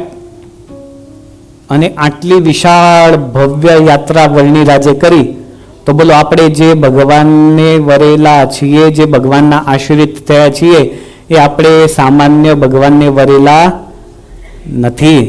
આપણે જે ભગવાનને વરેલા છે, જે ભગવાન આપણને મળ્યા છે, એ અનંત કોટી બ્રહ્માંડના અધિપતિ ભગવાન સ્વામિનારાયણ છે. એ ગર્વ આપણને હોવું જોઈએ. વર્ણિરાજ આજે કેદારનાથની કેડીએ ચાલવાનો પ્રારંભ કરે છે. એ ધીમે ધીમે ધીમે ધીમે ધીમે વર્ણિરાજ તો પહોંચી ગયા કેદારનાથ મહાદેવ. મહાદેવજીના દર્શન કર્યા છે અને શાસ્ત્રોમાં એવું લખાયું કે 8 દિવસ સુધી કેદારનાથ ત્યાં રોકાયા છે વર્ણિરાજ. હવે કેવા રસ્તે વર્ણિરાજ ત્યાં ગયા, કેટલા દિવસ કેવી રીતે રોકાયા, કઈ જગ્યાએ રોકાયા, એ શાસ્ત્રોમાં ઉલ્લેખ સવિસ્તર નથી, પણ 8 દિવસ સુધી રોકાયા એટલું લખેલું છે. ક્યારેક ક્યારેક જાઉં ને તો અત્યારે એટલી મોંઘવારી થઈ ગઈ હોય અને એટલા બધા હરિભક્તોનો ઘસારો હોય ને કે વરસાદમાં બધા સૂતા હોય છે. કેદારનાથનું તમે ટ્રેકિંગ જોશો, કેદારનાથના દર્શન કરશો તો બસ કાંઈ પડી નથી, બસ વરસાદમાં સૂઈ જઈએ, રાત્રિ કાઢવાની છે ને. એ મહાદેવના દરબારમાં આવેલા છીએ. મહાદેવનો દરબાર એ કોઈ સામાન્ય દરબાર નથી. ત્યાં તો વરસાદ એ અમને માન્ય છે, પણ મહાદેવજીના દર્શન કરવા છે એ જ હેતુ સાથે બધા ત્યાં જતા હોય. કેદારનાથથી વર્ણિરાજ ક્યાં ગયા છે? પછી બદ્રીનાથ ગયા છે. હવે 4 ધામ હિમાલયના એની એક વિશેષતા છે. મેન સેન્ટર શું છે? હરિદ્વાર છે, બરાબર? ત્યાંથી ઋષિકેશ મેન સેન્ટર કહેવાય. ત્યાંથી તમે થોડાક જાઓ એટલે આ એક પોઈન્ટ આવે. એક પોઈન્ટથી આ એક રસ્તો યમનોત્રી જાય છે, બીજો રસ્તો ગંગોત્રી જાય છે. ત્રીજો રસ્તો કેદારનાથ જાય છે અને ચોથો રસ્તો બદ્રીનાથ જાય છે. જો કોઈ એમ વિચાર કરે 1, 2, 3 અને 4 આ 4 ધામ છે, આ સેન્ટર પોઈન્ટ થી અહીંયા 4 ધામમાં પહોંચવું એના કરતા આમ રસ્તો બનાવી દે તો ના ચાલે? પણ શક્ય નથી. હવે કેદારનાથ અને બદ્રીનાથ આ ભારતના 4 ધામ છે, એમાંના મુખ્ય છે. કયા 4 ધામ છે ભારતના? બોલો. રામેશ્વર, પછી કેદારનાથ, દ્વારકા અને જગન્નાથપુરી. આ 4 ધામ કહેવાય. અને હિમાલયના 4 ધામ પાછા જુદા. યમનોત્રી, ગંગોત્રી, કેદારનાથ અને બદ્રીનાથ. આ 4 ધામ કહેવાય છે. એમાં કેદારનાથમાં તો વર્ણિરાજ પહોંચ્યા. હવે બદ્રીનાથની યાત્રા કરવાની છે. સામાન્યતઃ તમે જુઓ તો કેદારનાથથી જો બદ્રીનાથ જવું હોય તો પાછા નીચે આવવાનું ને પાછા ઉપર જવાનું. હવે વર્ણિરાજે કયો રસ્તો પસંદ કર્યો? સીધો આવો. આમ કહેવાય છે, પુરાણોમાં ઘણી જગ્યાએ એવા ઉલ્લેખ મળે છે કે કેદારનાથ અને બદ્રીનાથની વચ્ચે અંતર બિલકુલ સામાન્ય છે. અત્યારે જે 400 કિલોમીટર 350 જેવું આવે છે એટલું નથી. તમે જો સીધો આ રસ્તો પસંદ કરો ને તો ઓછું ડિસ્ટન્સ છે. તો વર્ણિરાજ આ રસ્તો પસંદ કેમ કર્યો? એની વચ્ચે ઘણા બધા ગ્લેશિયર પણ આવેલા છે. એ તમને હું આગળ વાત કહીશ. 9 દિવસ પછી વર્ણિરાજ આ રસ્તે બદ્રીનાથ પહોંચ્યા છે. 9 દિવસ પછી. હવે વર્ણિરાજે શોર્ટ વે પસંદ કર્યો, પણ આજે સાયન્સ પણ એવું પ્રૂવ કરે છે કે આ બે પર્વતની વચ્ચે 125 જેટલા મોટા મોટા ગ્લેશિયર છે. મોટા મોટા ગ્લેશિયર છે કે જે ક્યારેય પણ ઓગળતા નથી. શાપિત ભૂમિ છે પુરાણોની દ્રષ્ટિએ. સીધું કોઈ જઈ શકતું નથી, અને કદાચિત કોઈ એવો જવાનો ટ્રાય કરે કે હું હેલિકોપ્ટર લઈને જઉં તો કદાચ એવા ગયા છે ને પાછા મળ્યા નથી. એવા રહસ્ય ત્યાં છે. વર્ણિરાજે એ રસ્તો પસંદ કર્યો કારણ કે પોતે કોણ હતા? પૂર્ણ પુરુષોત્તમ નારાયણ હતા. એમને એવો રસ્તો પસંદ કર્યો છે. અને પછી 125 ગ્લેશિયરને ઓળંગીને 9 દિવસ પછી વર્ણિરાજ બદ્રીનાથ પહોંચ્યા છે.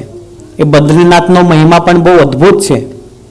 બદ્રીનાથ અને બદ્રિકાશ્રમ આ બંને જુદા જુદા છે. એનું વર્ણન પણ શાસ્ત્રોમાં અત્યંત સરસ કરેલું છે.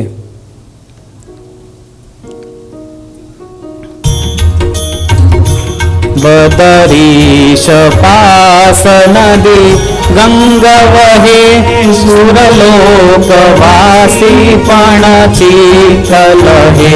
બદરીશ પાસ નદી ગંગા વહે સુરલોકવાસી પણ ચીકલ હે. તનનાઓ તાપ વળી પાપ હરે. તનનાઓ બોલો બધા. પાપ હરે જળાયું તાપ વળી પાપ હરે.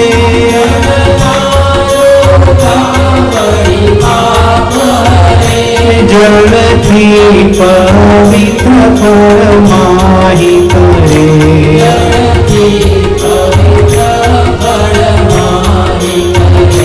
બદરીશ પાસ ગંગા વહે સુરલોકવાસી પણ ચીકલ હે. ગંગા વહે સુરલોક વાસી પણ ચીતલ હે. આ બદ્રીનાથ ધામ અત્યંત દિવ્ય ધામ છે. એ જગ્યાએ આજે વર્ણિરાજ આવ્યા છે અને સૌથી પહેલા ત્યાં બદ્રીનાથ ભગવાનનું પૂજન કરેલું છે. તમે બધા દર્શને ગયા છો. હું તમને પ્રશ્ન કરું કે ત્યાં કયા ભગવાનની મૂર્તિ છે? હા, વિષ્ણુ ભગવાન. બીજું કોઈને કઈ કેવું છે? હજી નરનારાયણ ભગવાન. બીજા જે મેન સેન્ટરમાં મૂર્તિ છે ને એ બદ્રીનાથ ભગવાન એટલે ભગવાન વિષ્ણુનું નારાયણનું સ્વરૂપ જે ચતુર્ભુજ છે અને એક શાલિગ્રામમાંથી બનેલી મૂર્તિ છે. ક્યારેક તમે જાઓ તો દિવસે દર્શન કરવા જાઓ તો ઠીક છે, પણ સવારે મંગળાના દર્શન કરવાના. ઘણી વખત શણગાર ધારણ કર્યા હોય ને એટલે ભગવાનના દર્શન જેટલા મંગળામાં દિવ્ય થાય એટલા શણગારમાં ઓછા થતા હોય. વડતાલમાં હરિકૃષ્ણ મહારાજના મંગળાના તમે દર્શન કરો તો કેટલી દિવ્યાનુભૂતિ થાય, એક એક અંગ ભગવાનના દર્શન થાય. એવી રીતે સવારે મંગળામાં ત્યાં જાઓ તો ત્યાં બદ્રીનાથ ભગવાનની ચતુર્ભુજ મૂર્તિ છે, 4 આયુધો ધારણ કરેલા છે, એના તમને દર્શન થશે. શણગાર ધારણ કર્યા પછી આયુધો ઉપર ધાતુ સોનાના બધા વરખ આવી જતા હોય, વસ્ત્રો આવી જતા હોય, હાર આવી જતા હોય, તુલસીના હાર આવી જતા હોય. એવી સરસ મજાની બદ્રીનાથ ભગવાનની મૂર્તિ છે. બાજુમાં નરનારાયણ ભગવાન છે. આવા સરસ તીર્થ ક્ષેત્રમાં વરણીરાજે ભગવાનના દર્શન કર્યા, બહુ દિવ્ય ભાવથી દર્શન કર્યા છે. અહીંયા એક નારદ શિલા પણ છે, અહીંયા નૃસિંહ શિલા પણ છે ને વામન શિલા પણ છે. વામન શિલા કઈ જગ્યાએ? તો તમે બદ્રીનાથ મંદિર છે એનાથી 2 કિલોમીટર ઉપર ટ્રેકિંગ કરીને જવું પડે. એવું કહેવાય છે કે ભગવાન વામનજી જ્યારે પ્રગટ થયા ત્યારે એક હેતુ હતો કે સંપૂર્ણ અસુરો પાસેથી પ્રાપ્ત કરીને દેવતાઓને પરત આપવું. એટલે 3 ડગલા એમને જમીન બલિ રાજા પાસે માંગેલી. 3 પગલા. એક પગલામાં ધરતી આવી ગઈ. હવે ધરતીનો છેડો કયો? તમે કહો કે અહીંથી હું ત્યાં કૂદકો મારું એટલે છેડો ખબર છે કે સામે દિવાલે ભટકાઈને પાછો આવવાનો છે, પણ છેડો કયો? એટલે વામન ભગવાને જે ચરણ મૂક્યું એ ચરણ જે જગ્યાએ પડ્યું એ વામન શિલા છે. હવે ત્યાં જવું છે ને એ બહુ હિંમતનું કામ છે, કારણ કે ઘણા બધા એવા થાકી ગયા હોય કે હવે આ રસ્તા ઉપર અમારાથી ચાલી શકાય એમ. ત્યાં નથી હેલિકોપ્ટર, નથી બાઇક, નથી સાયકલ, ઓનલી ટ્રેકિંગ, ચાલીને જવું પડે. પણ બહુ અદ્ભુત સ્થળ છે. વર્ણિરાજ એ જગ્યાએ પણ ગયા, વામન શિલા. અને એક નાનું પગલું છે ને બીજું મોટું પગલું છે. અત્યારે ત્યાં ફોટો આપેલા છે પણ લગભગ શો થતા નથી, પણ બહુ સરસ છે. તો એ વામન શિલા છે. અને ત્યાં વર્ણિરાજ રોકાયા પછી ત્યાંથી જ નીચે એક બીજો દરી જેવું છે જેની અંદરથી અલકનંદા નદી વહે છે. ત્યાં વર્ણિરાજે ધ્યાન કરેલું છે અને વર્ણિરાજ એ પ્રવાહ પાસે બેસીને ધ્યાન કરતા હતા. એવું સરસ મજાનું આ સ્થળ છે. પછી ત્યાંથી પાછા વર્ણિરાજ નીચે આવ્યા છે. અન્નકૂટોત્સવ ત્યાં કર્યો છે. પછી ત્યાંથી વ્યાસ ગુફામાં ગયા છે. અનેક સ્થળો છે. વ્યાસ ગુફા એટલે કે જગ્યાએ ભગવાન વેદ વ્યાસજી બેઠા અને ગણેશજી સાથે હતા ને મહાભારત જે જગ્યાએ લખાયું એને કહેવાય વ્યાસ ગુફા. તમે ભાગવતની કથા બરાબર સાંભળી હોય તો વેદ વ્યાસજીનો આશ્રમ એ કયા નદીના કિનારે છે? કયા નદીના કિનારે? અરે ગમે કહી દો ને, ચાલશે. નર્મદા કહી દો, નાઇલ કહી દો. સરસ્વતી નદીના તટ ઉપર છે. એ સરસ્વતી નદી એનો પ્રાદુર્ભાવ, એનું ઉત્પત્તિ સ્થાન પણ એ ક્યાં છે? બદ્રીનાથમાં છે. માના ગામ કહેવાય છે. ત્યાંથી સરસ્વતી નદી પ્રગટ થાય અને પછી આગળ જતા એ પાતાળમાં અંતર્ભૂત થઈ જાય. એટલે જ્યાં જ્યાં પ્રયાગરાજ આવે ને ત્યાં સરસ્વતી નદી તો હોય પણ દેખાય નહીં. પ્રયાગરાજ ગયા છો ત્યાં 3 નદીઓનો સંગમ થાય, એમાં એક સરસ્વતી નદી પણ છે. હવે એવી સરસ્વતી નદી એના કિનારે ભગવાન વેદ વ્યાસજીનો આશ્રમ છે. એ વ્યાસ ગુફા છે અને એની બાજુમાં જ ગણેશજીની ગુફા છે. બંને બાજુ બાજુમાં રહેતા. દુનિયાનું કોઈ સોફ્ટવેર કામ કરે નહીં ને એટલું પાવરફુલ સોફ્ટવેર એમની પાસે હતું. બોલો કયું હશે? મહાભારત કઈ નાનો ગ્રંથ નથી. મહાભારતો પંચમો વેદ એવું કહેવાય છે. 5મો વેદ કહેવાય. એટલું અદ્ભુત મહાભારત. એક એક શ્લોક જો દુનિયામાં એવો કોઈ પણ શબ્દ નથી કે જે મહાભારતમાં ન હોય. રમ્ય ધર્મ કથાલાપૈર નીતિ તત્વ સમન્વિતૈઃ સંયુક્તા વ્યાસવાણીયમ પુનાતિ ભુવનત્રયમ વ્યાસોચ્છિષ્ટમ જગત સર્વમ. વ્યાસજીની કલમમાં એવો એક પણ શબ્દ નથી કે જે દુનિયામાં ઉપયોગમાં ન આવતો હોય, બધા જ ઉપયોગમાં આવે છે. એ ભગવાન વેદવ્યાસજીએ મહાભારતની રચના ત્યાં કરી. કેવી રીતે? ટાઈપિંગ કર્યું હશે? ના, વેદવ્યાસજીએ ગણેશજીને બોલાવ્યા અને કહ્યું કે તમારે મહાભારત ગ્રંથ લખવાનો છે. હું બોલું એમ. ગણાઈને લખવાનો બહુ કંટાળો આવતો હોય એટલે કે તું લખી નાખ ને. ગણેશજી કહે છે હું લખું ખરો, પણ મારી પણ એક શરીયત છે. મહાભારત તમે બોલતા હશો એમાં તમારે ક્યારે પણ રોકાવાનું નહીં. કન્ટિન્યુ ફ્લોમાં તમારે બોલવાનું. હું કન્ટિન્યુ ફ્લોમાં લખીશ અને જો તમે અટકી ગયા તો હું ગ્રંથ લખવાનો બંધ કરી દઈશ. હવે આ કઈ કોઈનું કોપી કરવાનું નહોતું હો. આ પોતાના માઇન્ડના વિચારો આ ગ્રંથમાં ઢાળવાના હતા. આ બહુ અઘરું કામ છે.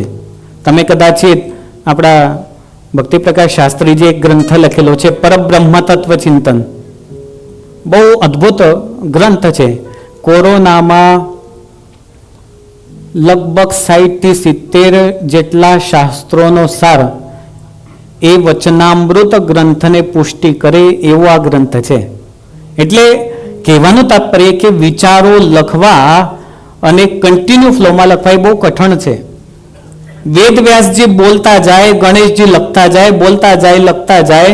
ટાઈપિંગ કરનારાને પણ એવું થાય કે હાથ દુખી આવ્યા, હવે હું થોડી વાર રેસ્ટ કરી લઉં, થોડીક કોફીનો ઘૂંટડો મારી લઉં, થોડીક ચા પી લઉં, જ્યુસ પી લઉં. પણ આ તો કશું જ નહીં. કન્ટિન્યુ ફ્લોમાં આખો મહાભારત ગ્રંથ લખાયો. એવી પ્રસાદીભૂત જગ્યા વ્યાસ ગુફાને ગણેશ ગુફા પણ ત્યાં છે. પુરાણોની રચના ત્યાં થયેલી છે, ભાગવતની રચના ત્યાં થયેલી છે. ભારતનું પહેલું ગામ માના ગામ, ઘણા છેલ્લું ગામ કહે છે, નેગેટિવિટી છે, પણ આપણે પહેલું ગામ માનવાનું. ભારતનું પહેલું ગામ માના ગામ ત્યાં છે.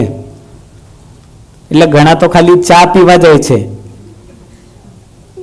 Last tea stall of India, પાછો એ બોર્ડ મારેલું હોય ને એની પાસે ફોટો પાડે, જો ચા પીવું છું ભારતના છેલ્લી દુકાનમાં. એટલે એવું માના ગામ એ સરસ્વતી નદીના તટ ઉપર છે. ત્યાં આ પ્રસાદીભૂત અનેક સ્થાન છે અને ત્યાંથી જ પછી 29 કિલોમીટર ઉપર સતોપત જવાય છે. વર્ણિરાજ ત્યાં પણ ગયા છે. સતોપત એટલે કે નરનારાયણ ભગવાનને સ્નાન કરવાનું સ્થાન. બીજું કે પાંડવો સ્વર્ગમાં આ જ રસ્તેથી ગયા હતા એવું શાસ્ત્રોમાં લખાયેલું છે. સતોપત જવું બહુ અઘરું છે. સતોપત સુધી તો પહોંચી જવાય, પણ એનાથી ઉપર જવું એટલે બહુ અઘરું કામ છે. એટલે ઘણા વૈજ્ઞાનિકો ત્યાં જોવા માટે ગયા કે સ્વર્ગમાં પાંડવો ગયા તો અમે પણ જોઈએ. જે ગયા એ પાછા આવ્યા નથી. કોને જાણ સ્વર્ગમાં ગયા કે ક્યાં ગયા, પણ પાછા કોઈ આવી શકતા નથી. એવું સતોપત એ 29 કિલોમીટર દૂર ત્યાં સ્થળ છે અને ત્યાં ભગવાન નર નારાયણ દિવ્ય રૂપે આવીને દર્શન કરતા હોય છે. બીજી એક વાત, બદ્રીનાથ ધામ છે એ 6 મહિના સુધી બંધ રહે. 6 મહિના સુધી દર્શન થાય. તમારું ઘર તમે ગમે એટલું પેક કરીને મૂકો, એરટાઈટ કરીને મૂકો, પણ 1-2 મહિના પછી કે 10 દિવસ પછી ઘરમાં એન્ટર થાવ તો પગમાં શું હોય? ધૂળ લાગે કે ના લાગે? તો તમને ત્યાં ધૂળ લાગતી હોય છે. આ જે બદ્રીનાથ ધામ તમને દેખાય છે 6 મહિના સુધી બંધ રહે છે. 6 મહિના સુધી ફક્ત સ્નો હોય. મંદિરના બારણા બધા લોક થઈ ગયા હોય. મંદિરમાં ભગવાનને હાર પહેરાવેલા હોય, ત્યાં દીવો પ્રગટ કરેલો હોય. હવે દીવામાં 6 મહિના ચાલે એટલું ઘી મૂકવું હોય તો કેટલું બધું મૂકવું પડે? પણ બસ આટલું જ ઘી હોય ત્યાં દીવામાં. અને 6 મહિના પછી જ્યારે દ્વાર ખુલતા હોય છે ને ત્યારે હાર પણ એવા ને એવા જ એકદમ પ્યોર હાર હોય છે. દીવો પણ એવો ને એવો જ હોય અને ઘી પણ એટલું ને એટલું જ હોય છે. કોણ મૂકી જતું હોય છે ત્યાં ઘી? કોઈ ગયું તો ઉંદર મૂકી જાય છે અંદર? કોઈ મૂકતું નથી. પણ એ બદ્રીનાથ ધામમાં નારદાદિક ઋષિઓ આવીને ભગવાનની સેવા કરતા હોય એટલો આ ધામનો મહિમા છે. એટલે વર્ણિરાજ તો ગયા તો આપણે જવું જોઈએ કે નહીં? તો મનમાં નક્કી કરી લેવાનું છે. બદ્રીનાથ ધામમાં આટલો મહિમા, ત્યાંથી વર્ણિરાજ હવે બદ્રિકાશ્રમ પધારે છે. બદ્રિકાશ્રમ એ દિવ્ય લોક છે. આજે પણ નરનારાયણ ભગવાન ત્યાં તપશ્ચર્યા કરે છે. ત્યાં બદ્રીનું વૃક્ષ છે. કાલે વાત કરી હતી કે 4 યુગમાં એ બોરડીના જુદા જુદા નામ છે. પછી બોરડી કેમ થઈ? લક્ષ્મીજી પોતે ભગવાન તપશ્ચર્યા કરવા માટે બેઠા તો એમના સંરક્ષણ માટે પોતે બોરડીના સ્વરૂપે બની ગયા. આપણા સંપ્રદાયમાં ભગવાન સ્વામિનારાયણે અમદાવાદ અને ભુજમાં નરનારાયણ દેવની પ્રતિષ્ઠા કરી. અર્જુન અને કૃષ્ણ હોય ત્યારે નર અને નારાયણ એવા બે સ્વરૂપે કહેવાય છે. વડતાલમાં લક્ષ્મીનારાયણ દેવની સ્થાપના કરી. હવે નર અને નારાયણ આવા બે કેમ? નર નારાયણ ભગવાન પ્રગટ થશે એવું આપણે કહીએ તો નર અને નારાયણ આવા બે કેમ થયા? એક જ થયા હોત તો આવી શંકા ઉત્પન્ન અવશ્ય થવી જોઈએ. અમદાવાદમાં જાઓ, ભુજમાં જાઓ તો નરનારાયણ દેવના દર્શન થાય. તો નર અને નારાયણ બે કેમ થયા? બે ભગવાન આવી રીતે, એના માટે પુરાણોમાં એક કથા લખાઈ છે. થોડોક સમય છે એટલે કહી દઉં, પછી આપણે કથાની પૂર્ણાહુતિ કરીશું. દંભોદભવ નામનો એક અસુર હતો. એને સૂર્યદેવની તપશ્ચર્યા કરી. સૂર્યદેવે એને આશીર્વાદ આપ્યા અને વરદાન માગવાનું કહ્યું. એટલે એને કહ્યું કે મને હે સૂર્યનારાયણ ભગવાન, તમે 1000 દિવ્ય કવચ આપો.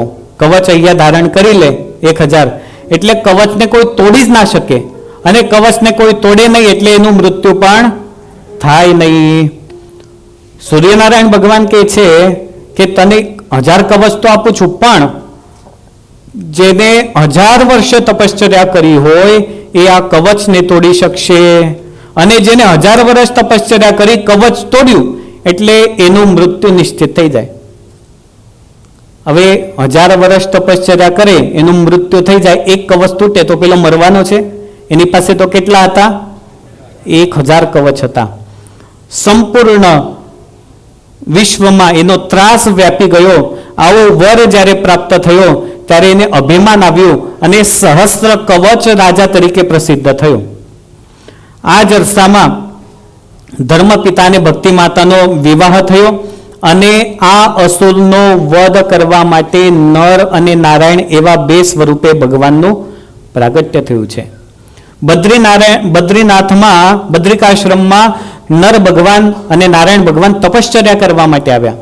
શર્યત શું હતી કે 1000 કવચમાંથી એક કવચ ત્યારે જ તૂટશે કે જ્યારે એક વ્યક્તિ 1000 વર્ષ તપશ્ચર્યા કરે, એનું મૃત્યુ પાછું તરત થઈ જાય. હવે નર ભગવાને તપશ્ચર્યા કરી 1000 વર્ષ સુધી, તરત જ પેલા અસુરનું કવચ તોડ્યું, નર ભગવાનનું મૃત્યુ થયું. નારાયણે 1000 વર્ષ તપશ્ચર્યા કરી, નારાયણે નરને પુનર્જીવન આપ્યું અને પેલાનું કવચ તોડ્યું.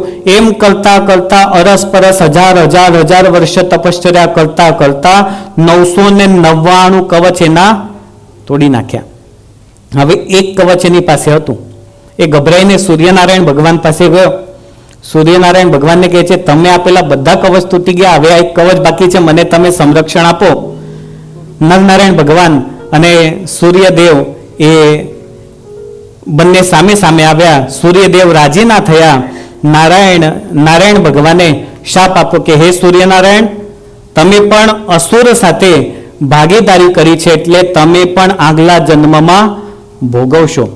અને દ્વાપરમાં જ તે જે શાપ આપ્યો ને, એ કર્ણના સ્વરૂપે પછી સૂર્યનારાયણ ભગવાન ત્યાં પ્રગટ થયા. એટલે જે કવચ હતું ને એ સૂર્યનારાયણ ભગવાને આપેલું હતું, જે ચંદ્ર દ્વારા લઈ લેવામાં આવ્યું અને અર્જુનને સંરક્ષણ પૂર્ણ કરેલું છે. તો એટલા માટે એ અસુરનો વધ થાય એટલે નર અને નારાયણ એવા બે થયા. એટલે બદ્રિકાશ્રમ થી વર્ણિરાજ હવે આગળની જે યાત્રા કરે છે આપણે આવતીકાલના સત્રમાં શ્રવણ કરીશું. અત્યારે 2 મિનિટ ભગવાન નામ સહ અહીંયા કથાની વિરામ આપીશું. સ્વામિનારાયણ સ્વામિનારાયણ સ્વામિનારાયણ સ્વામિનારાયણ સ્વામિનારાયણ સ્વામિનારાયણ